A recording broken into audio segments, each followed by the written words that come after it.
آدم علیہ السلام کے بعد 1000 سال تک توحید پر قائم رہنے کے بعد ان لوگوں میں بت پرستی اس طرح شروع ہوئی کہ ان برے لوگوں میں بعض نیک لوگ بھی تھے۔ یہ برے لوگ ان نیک لوگوں سے بہت محبت کرتے تھے اور ان سے تقرب حاصل کرتے تھے، ان کی شان میں بہت مبالغہ کرتے تھے، جیسا کہ آج کل بعض لوگ علماء اور صالحین کی مدح سرائی میں زمین و آسمان کے قلابے ملاتے ہیں۔ یہی چیز بعد میں شرک کا ذریعہ بنی۔ امام بخاری رحمت اللہ علیہ نے سورہ نوح آیت 23 میں اللہ کے فرمان اور انہوں نے کہا کہ ہرگز اپنے معبودوں کو نہ چھوڑنا اور نہ ود اور سوا اور یغوث اور یعوق اور نصر کو چھوڑنا کی تفسیر کرتے ہوئے ابن عباس رضی اللہ عنہما سے روایت کی ہے۔ وہ فرماتے ہیں کہ یہ نوح علیہ السلام کی قوم کے بعض نیک آدمیوں کے نام ہیں۔ جب وہ فوت ہو گئے تو شیطان نے ان کی قوم کے دل میں یہ بات ڈال دی کہ جہاں وہ حضرات بیٹھا کرتے تھے وہاں ان کے بت بنا کر رکھ دو اور ان کو وہی نام دو جو ان بزرگوں کے تھے۔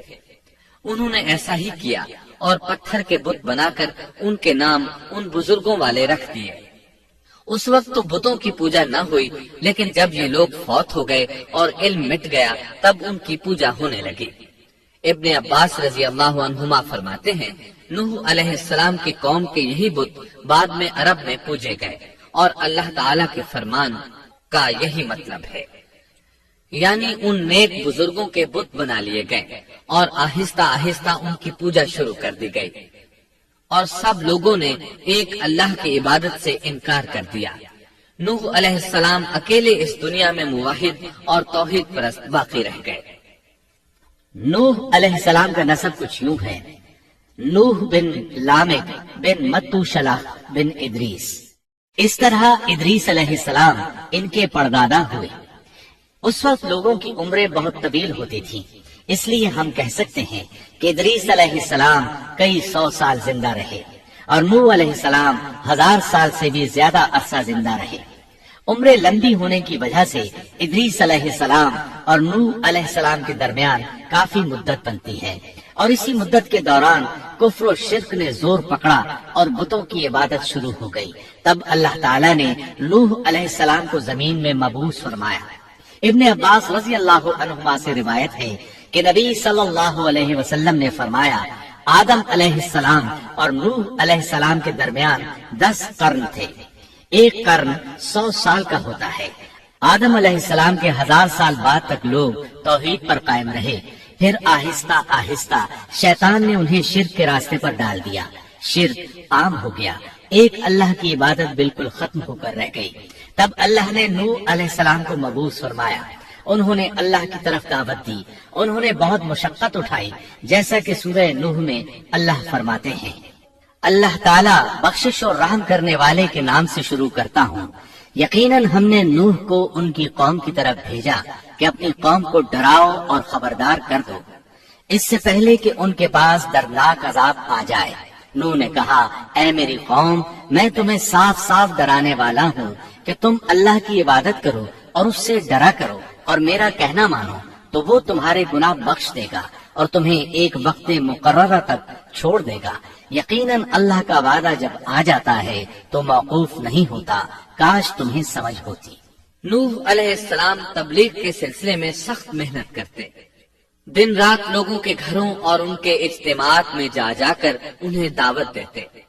آپ انہیں اعلانیہ اور پوشیدہ طور پر دعوت دیتے، یہاں تک کہ دعوت دیتے دیتے انہیں 950 سال گزر گئے، لیکن سوائے چند لوگوں کے کوئی ایمان نہ لایا۔ تب انہوں نے اللہ سے دعا کی اے میرے اللہ، میں نے اپنی قوم کو دن رات تیری طرف بلایا، لیکن میرے بلانے سے یہ اور زیادہ بھاگنے لگے۔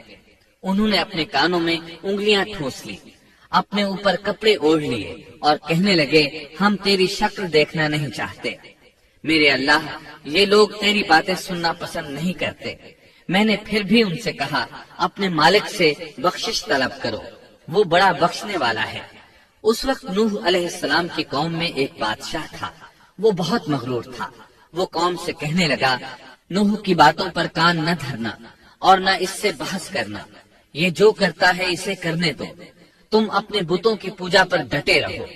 چنانچہ لوگوں نے نوح علیہ السلام کی باتوں کی طرف سے کان بند کر لیے۔ اپنے بادشاہ کی بات پر عمل کرنے لگے۔ تب نوح علیہ السلام نے اللہ سے فریاد کی، اے پروردگار، یہ میرا کہنا نہیں مانتے، ان لوگوں کی سنتے ہیں جن کی اولاد اور مال نے انہیں فائدہ تو نہ دیا، الٹا نقصان پہنچایا، اور انہوں نے میرے ساتھ بڑا داؤ کیا، یعنی دوسروں کو میرے درپے کر دیا، خود بھی مجھے ستانے میں کوئی کسر نہ چھوڑی، اور آپس میں ایک دوسرے سے کہنے لگے اپنے دیوتاؤں کو نہ چھوڑنا، نہ ود اور نہ سوا اور نہ یغوث اور نہ یعوق اور نہ نسل کو چھوڑنا۔ ان لوگوں نے بہت سے لوگوں کو گمراہ کر ڈالا، اور پروردگار تو ایسا کر کہ یہ ظالم اور زیادہ گمراہ ہو۔ اس طرح نوح علیہ السلام نے 950 سال دن رات لوگوں کو اللہ کی طرف بلایا، لیکن اتنے طویل عرصہ میں صرف 80 کے قریب لوگ مسلمان ہوئے، اور ان ایمانداروں کی اکثریت فقراء، مساکین، ناتواں اور غلام قسم کے لوگوں پر مشتمل تھی، جن کی معاشرے میں کوئی حیثیت نہیں ہوتی۔ مشکل سے 10 ایماندار ایسے ہوں گے جو شرف و جاہ کے مالک ہوں گے۔ چنانچہ نوح علیہ السلام کے مغرور سرداروں نے جب اس صورتحال کو دیکھا تو اکٹھے ہو کر نوح علیہ السلام کے پاس آئے اور کہنے لگے، اے نوح، ہم چاہتے ہیں تیری باتیں سنیں اور لوگوں کو بھی تیری باتیں سننے کی ترغیب دیں اور سب تجھ پر ایمان لے آئیں، لیکن اس سے پہلے ہماری ایک شرط ہے، یہ کہ آپ کے حلقے میں جو یہ ذلیل اور حقیر لوگ آ گئے ہیں انہیں دھکے دے کر اپنے پاس سے نکال دے، اس لیے کہ ہم اپنی قوم کے سردار، چودھری اور مقام و مرتبے والے لوگ ہیں، اس لیے ہم ان فقیر لوگوں کے پاس نہیں بیٹھ سکتے۔ اگر آپ انہیں نکال دیتے ہیں تو ہم ایمان لے آئیں گے۔ اللہ تعالیٰ نے نوح علیہ السلام کی قوم کے ان سرداروں کی تردید سورہ ہود آیات 27 تا 31 میں کی ہے۔ اللہ تعالیٰ فرماتے ہیں، کافر سردار نوح سے کہنے لگے، ہم تو یہی دیکھتے ہیں کہ تو ہماری طرح ایک آدمی ہے، اور یہ بھی دیکھتے ہیں کہ صرف ان لوگوں نے تیری پیروی کی ہے جو ہم میں رذیل ہیں، وہ بھی اوپر کی عقل سے، اور ہم تو تمہیں کسی بات میں اپنے سے زیادہ نہیں پاتے بلکہ تمہیں جھوٹا خیال کرتے ہیں۔ نوح نے کہا، اے سرداروں، بتلاؤ تو صحیح، اگر میں اپنے رب کی طرف سے جو دلیل آئی ہے اس پر قائم ہوا اور اس نے اپنی مہربانی سے مجھے سرفراز کیا اور تم سے وہ چھپی رہی، تو کیا زبردستی میں اسے تمہارے سر منڈ دوں گا، حالانکہ تم اس سے بیزار ہو۔ میری قوم والو، میں تم سے اس پر کوئی مال نہیں مانگتا، میرا ثواب تو صرف اللہ تعالیٰ کے ہاں ہے، نہ میں ایمانداروں کو اپنے پاس سے نکال سکتا ہوں، انہیں اپنے رب سے ملنا ہے، لیکن میں دیکھتا ہوں کہ تم لوگ جہالت کی بات کر رہے ہو۔ میری قوم کے لوگوں، اگر میں ان مومنوں کو اپنے پاس سے نکال دوں تو اللہ کے مقابلے میں میری مدد کون کر سکتا ہے؟ کیا تم کچھ بھی غور و فکر نہیں کرتے؟ میں تم سے یہ نہیں کہتا کہ میرے پاس اللہ کے خزانے ہیں اور میں غیب کا علم بھی نہیں رکھتا، نہ میں یہ کہتا ہوں کہ میں کوئی فرشتہ ہوں، نہ میرا یہ قول ہے کہ جن پر تمہاری نگاہیں ذلت سے پڑ رہی ہیں اللہ تعالیٰ انہیں کوئی نعمت دے گا ہی نہیں، ان کے دل میں جو ہے اللہ اسے بخوبی جانتا ہے۔ اگر میں ایسی بات کہوں تو یقیناً میرا شمار ظالموں میں سے ہوگا۔ اس پر نوح علیہ السلام کی قوم اور اکڑ گئی اور وہ کہنے لگے، اے نوح، بس بہت ہو گیا، تو نے ہمیں بہت ڈرا دھمکا دیا، اب اگر تو سچا ہے تو جس چیز کا وعدہ تو ہم سے کرتا تھا اس کو لے آ۔ نوح علیہ السلام نے ان کی بات سن کر کہا، عذاب لانا تو اللہ کا کام ہے، اللہ کو کوئی عاجز نہیں کر سکتا، اور جب اس کا عذاب آ جائے گا تو کوئی بھاگ نہیں سکے گا۔ اس کے بعد نوح علیہ السلام کی قوم کا ان سے آمنا سامنا ہوا تو انہوں نے ان سے کہا، اے میری قوم، اگر تم پر یہ گراں گزرتا ہے کہ میں تم میں رہتا ہوں اور تمہیں اللہ کی باتیں سنا رہا ہوں، تم اس سے چڑھتے ہو اور مجھے نقصان پہنچانے کے درپے رہتے ہو، تو سنو، میں صاف کہتا ہوں، مجھے تمہارا کوئی خوف نہیں، تمہاری کوئی پرواہ نہیں، تم سے جو ہو سکے کر گزرو، میرا جو بگاڑ سکتے ہو بگاڑ لو، تم اپنے شریکوں اور جھوٹے معبودوں کو بھی بلا لو اور مل جل کر مشورے کر کے بات کھول کر پوری قوت کے ساتھ مجھ پر حملہ کرو، تمہیں قسم ہے تم میرا جو بگاڑ سکتے ہو بگاڑ لو، اس میں کوئی کسر اٹھا نہ رکھو، مجھے بالکل مہلت نہ دو، اچانک مجھے گھیر لو، میں بالکل بے خوف ہوں، اس لیے کہ تمہارے راستے کو میں باطل جانتا ہوں، میں حق پر ہوں، حق کا ساتھی اللہ ہوتا ہے، میرا بھروسہ اسی عظیم ذات پر ہے، مجھے اس کی قدرت کی بڑائی معلوم ہے۔ نوح علیہ السلام نے واضح الفاظ میں اپنی قوم کو چیلنج دیا، لیکن کسی میں طاقت نہ ہوئی کہ وہ نوح علیہ السلام کا مقابلہ کر سکے۔ چنانچہ کہنے لگے، اسے چھوڑ دو، یہ مجنون اور بے وقوف ہے، نعوذ باللہ۔ بہرحال معاملہ اسی طرز پر چلتا رہا، یہاں تک کہ سال ہر سال گزر گئے، لیکن کوئی مسلمان نہ ہوا۔ پھر پہاڑ پر رہنے والے لوگ روز بروز برائی میں ترقی کرتے چلے گئے، اور جو لوگ شروع میں ایمان لائے تھے ان کے علاوہ اور کوئی شخص ایمان نہ لایا۔ نوح علیہ السلام انہیں مسلسل دعوت دیتے رہے مگر بے اثر، یہاں تک کہ اللہ تعالیٰ نے نوح علیہ السلام کی طرف وحی کی کہ اب کوئی شخص ایمان نہیں لائے گا۔ اللہ تعالیٰ سورہ ہود میں فرماتے ہیں، نوح کی طرف وحی کی گئی کہ آپ کی قوم میں سے جو ایمان لا چکے ہیں ان کے سوا اور کوئی اب ایمان نہیں لائے گا، بس آپ ان کے کاموں پر غمگین نہ ہوں۔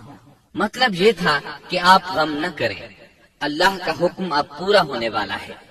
غور فرمائیں، نوح علیہ السلام کے جذبے کو دیکھیے، مسلسل 950 سال تک دعوت دیتے رہے، لوگ انہیں جھٹلاتے رہے، لیکن پھر بھی ان سے نا امید نہ ہوئے۔ اب جب کہ اللہ کی طرف سے وحی آ گئی کہ ان میں سے اور کوئی ایمان نہیں لائے گا اور کسی میں طاقت نہیں کہ انہیں ہدایت عطا فرمائے، تو نوح علیہ السلام نا امید ہو گئے اور انہوں نے اپنی قوم پر بد دعا کی۔ اس کا ذکر اللہ تعالیٰ نے سورہ نوح آیات 26 تا 28 میں کیا ہے۔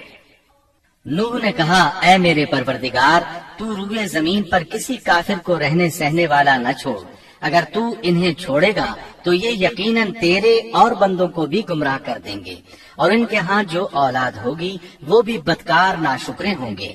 اے میرے پروردگار، تو مجھے اور میرے ماں باپ کو اور جو بھی ایماندار ہو کر میرے گھر آئے اور تمام مومن مردوں اور عورتوں کو بخش دے، اور کافروں کو سوائے ہلاکت کے اور کچھ نہ دے۔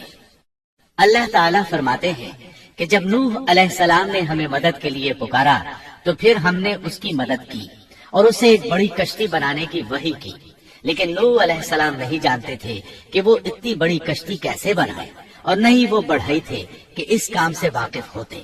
اس لیے اللہ تعالیٰ نے ان کی طرف یہ وحی کی کہ ہماری آنکھوں کے سامنے اور ہماری وحی کے مطابق ایک کشتی تیار کرو۔ اللہ نے وحی کے ذریعے ان کی رہنمائی کی کہ وہ اس طرح کریں، اور مزید تعلیم کے لیے جبرائیل علیہ السلام کو بھیج دیا۔ وہ انہیں بتلاتے گئے کہ اس طرح کشتی تیار کرو۔ نوح علیہ السلام ایک پہاڑ پر رہتے تھے، ان کے ارد گرد درخت نہیں تھے، نہ پانی تھا، چنانچہ انہوں نے بہت سے درخت اگائے، پھر ان کو کاٹا اور پہاڑ پر بیٹھ کر کشتی تیار کرتے رہے۔ آپ بڑے بڑے تختے بناتے اور لوہا لاتے اور ان سے کیل تیار کرتے، پھر ان کیلوں کو تختوں میں ٹھوکتے، آپس میں ان تختوں کو ملاتے، یہاں تک کہ ایک بہت بڑی مضبوط اور دیو ہیکل کشتی تیار ہو گئی۔ ایک روایت کے مطابق نوح علیہ السلام نے اس کو 100 سال میں تیار کیا۔ یہ تھی وہ کشتی جسے نوح علیہ السلام نے اللہ کی ہدایت کے مطابق تیار کیا تھا۔ سورۃ القمر آیت 13 میں ارشاد ہوتا ہے، اور ہم نے نوح کو اس کشتی میں سوار کیا جو تختوں اور کیلوں سے بنی ہوئی تھی۔ نوح علیہ السلام نے دعوت کا کام چھوڑ دیا اور کشتی بنانے لگے۔ وہ لوگ جب انہیں کشتی بناتے دیکھتے تو ان کا مذاق اڑاتے، کہتے، نوح پہلے تو نبی تھا، اب بڑھئی بن گیا۔ مزید کہتے، یہ کیسا مجنون ہے کہ پہاڑ پر کشتی بنا رہا ہے۔ تعجب ہے اس پر۔ اللہ نے ان کافروں کے مذاق کا ذکر سورہ ہود آیات 38 اور 39 میں کیا ہے۔ نوح کشتی بنانے لگے، اس کی قوم کی جو جماعت اس کے پاس سے گزرتی وہ اس کا مذاق اڑاتی۔ وہ کہتے، اگر تم ہمارا مذاق اڑاتے ہو تو ہم بھی تم پر ایک دن ہنسیں گے، جیسے تم مسخرہ پن کر رہے ہو۔ تمہیں بہت جلد معلوم ہو جائے گا کہ کس پر عذاب آتا ہے، جو اسے رسوا کرے اور اس پر ہمیشہ کا عذاب اتر آئے۔ اس کشتی کا حلیہ ابن عباس رضی اللہ عنہما سے ایک روایت میں یوں آیا ہے۔ وہ بیان کرتے ہیں کہ نوح علیہ السلام نے پہاڑ پر ایک کشتی تیار کی اور اسے تارکول سے لت پت کیا۔ اسی وقت سے تارکول کا ظہور ہوا۔ اس کشتی کا طول 300 گز، اونچائی 30 گز اور عرض 50 گز تھا۔ ایک اندازے کے مطابق اس کا طول 1 کلومیٹر سے زیادہ تھا اور اس کی بلندی اور گہرائی کے بارے میں کہا گیا ہے کہ 30 ہاتھ تھی، اور یہ کشتی عام کشتیوں کی طرح اوپر سے کھلی ہوئی نہیں تھی، بلکہ جس طرح اس کو نیچے سے بند کیا گیا تھا اسی طرح اوپر سے بھی بند کیا گیا تھا، تاکہ اوپر سے جو بارش برسے وہ انہیں نقصان نہ دے، اور جس طرح نیچے والے غرق ہونے سے محفوظ رہیں اسی طرح اوپر والے بھی محفوظ رہیں۔ گویا وہ ایک گیند کی مانند تھی۔ اس میں الگ الگ 3 درجے بنائے گئے تھے، ہر درجے میں ایک دروازہ تھا، اور یہ 3 دروازے اس طرح تھے کہ ہر دروازے کے اوپر ایک دروازہ تھا۔ یہ اس کشتی کا خلیہ تھا جس کے راوی ابن عباس رضی اللہ عنہما ہے۔ یہ کشتی آج بھی موجود ہے۔ اللہ تعالیٰ نے اس کشتی کو بطور عبرت اور نشانی کے باقی رکھا ہے، جیسا کہ اللہ تعالیٰ فرماتے ہیں، اور بے شک ہم نے اس واقعے کو نشانی بنا کر باقی رکھا، پس ہے کوئی نصیحت حاصل کرنے والا؟ اس صدی میں علماء کے ایک گروہ نے اس کشتی کو ترکی کے ایک پہاڑ پر پا لیا ہے۔ اب وہ 2 ٹکڑوں میں تقسیم ہو چکی ہے۔ اس کا حلیہ وہی تھا جو بیان ہوا۔ اللہ کا فرمان سچا ثابت ہو گیا کہ ہم نے اس کو نشانی بنا کر باقی رکھا ہے۔ اس کے بعد طوفان آیا۔ اللہ تعالیٰ نے نوح علیہ السلام کو اس طوفان کے ظہور کی ایک نشانی اور علامت بتلائی تھی۔ نوح علیہ السلام کے گھر میں ایک تنور تھا۔ اللہ نے فرمایا، جب یہ تنور جوش مارنے لگے اور پانی اس سے ابلنے لگے تو سمجھ لینا اللہ کا وعدہ آ گیا۔ چنانچہ اس وقت مومنوں کو اور اپنے اہل و عیال کو اور زمین پر بسنے والے تمام جانوروں کا جوڑا جوڑا اس کشتی میں سوار کر لینا۔ تنور سے کیا مراد ہے، اس کے متعلق مفسرین میں اختلاف ہے۔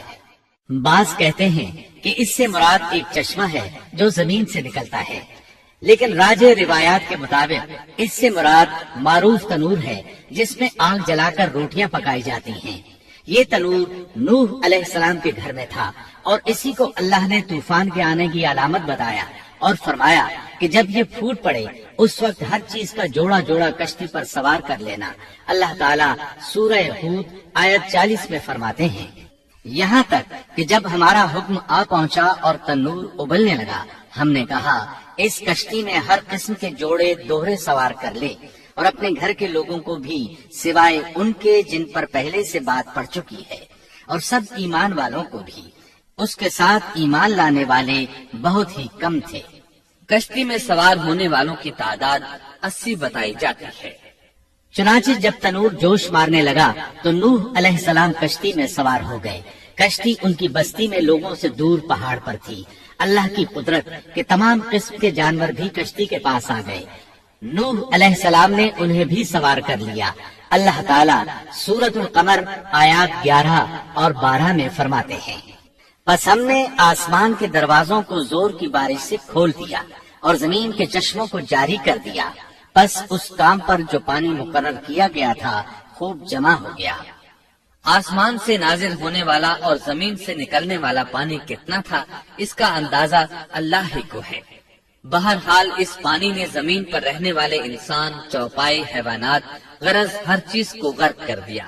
اس بارے میں اللہ فرماتے ہیں، نوح نے اپنی قوم سے تنگ آ کر ہمارے حضور دعا کی، ہم تو ہیں ہی بہترین طور پر دعاؤں کے قبول کرنے والے۔ فوراً ان کی دعا قبول کر لی اور اس تکلیف اور ایذا سے انہیں بچا لیا جو انہیں کفار سے روزمرہ پہنچ رہی تھی، اور ان کی اولاد کو ہم نے باقی رہنے والی بنا دیا، یعنی انہی کی اولاد سے پھر سے دنیا آباد ہوئی، کیونکہ صرف وہی لوگ بچے تھے جو کشتی پر سوار تھے، اور ہم نے ان کا ذکر خیر پچھلوں میں باقی رکھا۔ نوح علیہ السلام پر تمام جہانوں میں سلام ہو۔ ہم نیکی کرنے والوں کو اسی طرح بدلے دیتے ہیں، وہ ہمارے ایماندار بندوں میں سے تھا، پھر ہم نے باقی سب کو غرق کر دیا۔ اللہ مزید فرماتے ہیں، جب پانی میں طغیانی آ گئی تو اس وقت ہم نے تمہیں کشتی میں چڑھا لیا تاکہ اس کو تمہارے لیے نصیحت اور یادگار بنا دیں، تاکہ یاد رکھنے والے کان اس کو یاد رکھیں۔ یعنی پانی اتنا زیادہ ہو گیا کہ اس سے تمام شہر، بستیاں، انسان اور جانور غرق ہو گئے، یہاں تک کہ پانی بلند پہاڑوں سے بھی اونچا ہو گیا اور اتنے بلند پانی پر یہ کشتی نوح علیہ السلام اور ان کے ساتھیوں کو اپنے دامن میں سمیٹے اللہ کے حکم سے اور اس کی حفاظت میں پہاڑ کی طرح رواں دواں تھی، ورنہ اتنے طوفانی پانی میں کشتی کی حیثیت ہی کیا ہوتی ہے۔ نوح علیہ السلام کشتی میں سوار ہوئے اور انہوں نے اپنے ساتھیوں کو حکم دیا کہ وہ یہ دعا پڑھیں، اللہ ہی کے نام سے اس کشتی کا چلنا اور ٹھہرنا ہے، یقیناً میرا پالنے والا بڑی بخشش اور رحم والا ہے۔ یہی اللہ کا حکم آپ کو تھا کہ جب تم اور تمہارے ساتھی ٹھیک طرح بیٹھ جاؤ تو کہنا، سب تعریف اللہ ہی کے لیے ہے جس نے ہمیں ظالم لوگوں سے نجات عطا فرمائی، اور کہنا کہ اے میرے رب مجھے بابرکت اتارنا اور تو ہی بہتر اتارنے والا ہے۔ اللہ تعالیٰ نوح علیہ السلام کو نصیحت کر رہے ہیں کہ اللہ آپ کو اور آپ کے اہل کو نجات عطا فرمائیں گے۔ کشتی میں نوح علیہ السلام کے کافر بیٹے کے علاوہ تمام گھر والے سوار تھے۔ آپ کے کافر بیٹے کا نام کنعان تھا، وہ ایک طرف کھڑا تھا۔ نوح علیہ السلام نے اسے پکارا، میرے بیٹے اس کشتی میں آ جا اور کافروں کا ساتھی نہ بن، لیکن اس بدبخت نے کہا، میں ابھی کسی پہاڑ کی چوٹی پر پناہ لے لوں گا جو مجھے اس پانی سے بچائے گی۔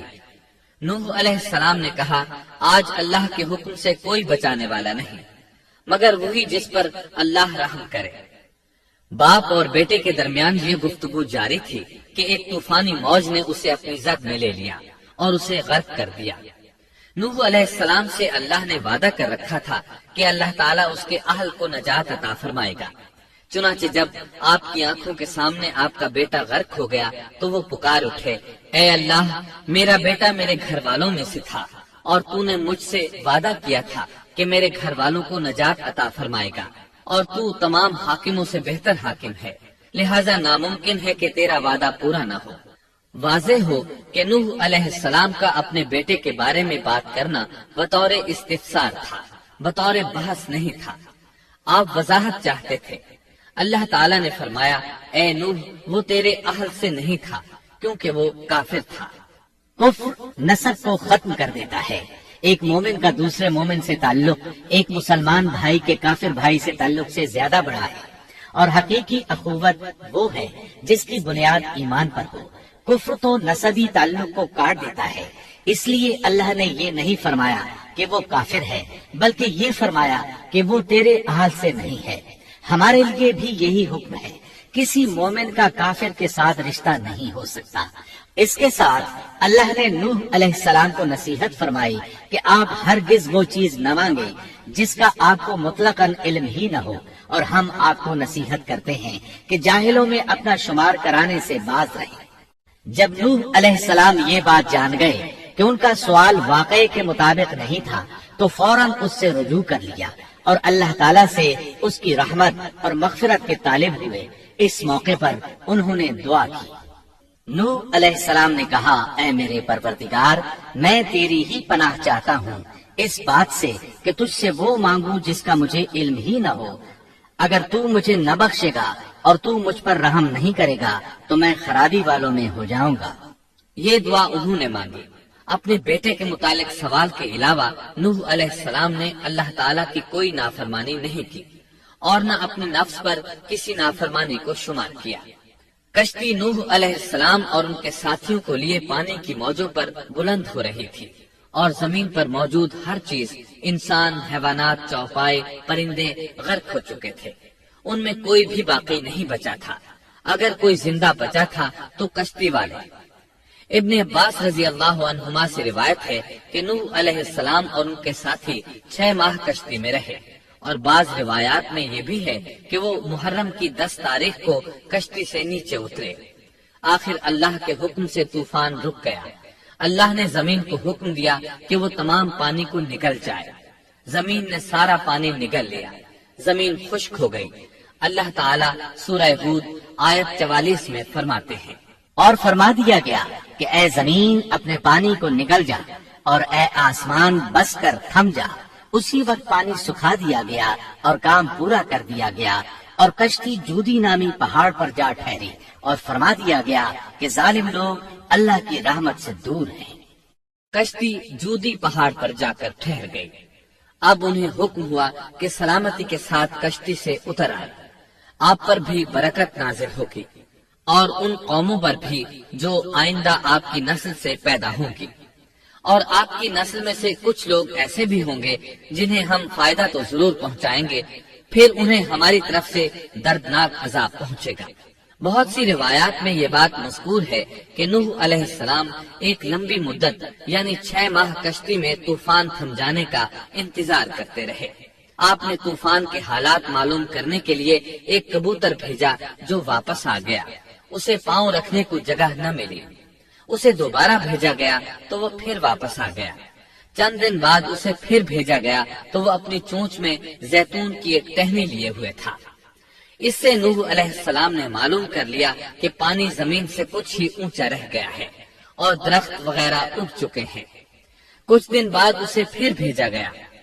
اس مرتبہ وہ واپس لوٹا تو اس کے پاؤں خاک آلود تھے۔ نوح علیہ السلام نے سمجھ لیا کہ طوفان رک گیا اور زمین خشک ہو چکی ہے۔ سیرت کی کتب میں یہ واقعہ موجود ہے۔ اسی کی بنیاد پر سیرت نگاروں کا کہنا ہے کہ کبوتر کا آنا سلامتی کی علامت تھا اور اس کی چونچ میں زیتون کی ٹہنی نوح علیہ السلام کی بادشاہت کی طرف اشارہ تھا۔ اس طرح نوح علیہ السلام زمین پر اتر آئے۔ اس وقت اولاد آدم میں سے کوئی انسان سوائے ان لوگوں کے زندہ نہیں بچا تھا۔ جزیرہ عرب، فلسطین اور ان کے ارد گرد کا علاقہ غرق ہونے سے محفوظ رہا۔ ان کے علاوہ تمام زمین غرق ہوئی تھی۔ سب کے سب طوفان کی نذر ہو گئے۔ صرف نوح علیہ السلام سے اولاد پیدا ہوئی اور زمین میں ان کی اولاد کے علاوہ اور کسی کی نسل باقی نہ رہی۔ اسی وجہ سے نوح علیہ السلام کو آدم ثانی اور ابو البشر ثانی کہا جاتا ہے، کیونکہ تمام کے تمام بشر انہی کی طرف منسوب ہیں۔ سورۃ الصافات آیات 75 تا 77 میں اسی طرف اشارہ ہے۔ اور ہمیں نوح نے پکارا تو دیکھ لو کہ ہم کیسے اچھے دعا قبول کرنے والے ہیں۔ ہم نے اسے اور اس کے فرمانبرداروں کو اس زبردست مصیبت سے بچا لیا۔ اس کی اولاد ہم نے باقی رہنے والی بنا دی۔ ایک دوسرے مقام پر اللہ تعالیٰ دیگر امم اور رسولوں کے متعلق کلام کرتے ہوئے فرماتے ہیں، اے ان لوگوں کی اولاد جنہیں ہم نے نوح کے ساتھ چڑھا لیا تھا، وہ ہمارا بڑا ہی شکر گزار بندہ تھا۔ نوح علیہ السلام کے 3 بیٹے تھے، سام، حام اور یافس۔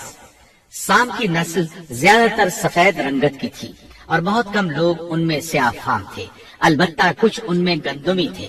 حام کی اولاد کی اکثریت سیاہ فام تھی، ان میں بہت کم لوگ سفید رنگ کے تھے، اور یافس کی اولاد سرخی مائل رنگ کی تھی۔ عرب اور بنو اسرائیل سام کی اولاد ہیں، تمام حبش حام کی اولاد ہیں، ترک اور مشرقی ایشیا کے لوگ یافس کی اولاد ہیں۔ طوفان کے بعد نوح علیہ السلام اللہ کے بندوں میں 350 سال تک زندہ رہے اور وہ اللہ کے قول عبدن شکورن کے مصداق تھے۔ پھر نوح علیہ السلام فوت ہو گئے۔ راجح ترین روایات کے مطابق آپ مکہ میں دفن ہوئے۔ ایک دوسری روایت کے مطابق آپ لبنان میں دفن ہوئے۔